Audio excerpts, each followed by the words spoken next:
Salve galera do canal, beleza? Então, hoje estamos fazendo aqui mais um bike check.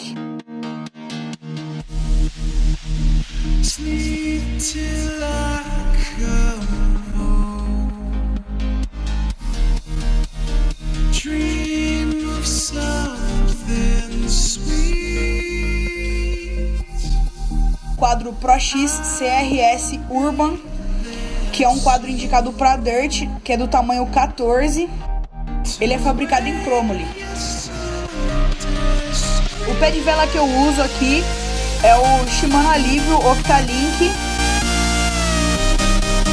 pedal da Elgo, coroa Notable, um COG atrás de 15 dentes,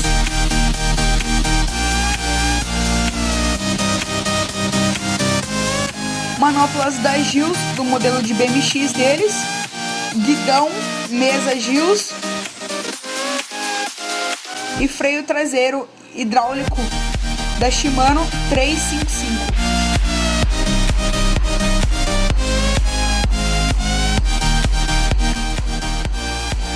Um par de pneu Maxxis Holy Roller, aros da Visan Dipper,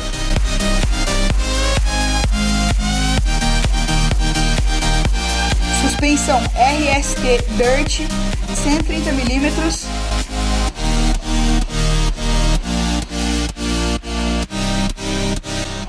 banco e canote combo Shadow,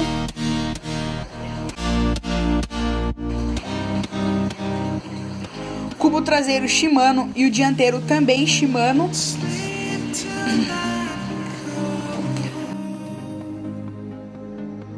Então galera, essa foi minha bike. Se você gostou, deixa seu like, se inscreva no canal e rumo a 2.000 inscritos. É nóis, tamo junto.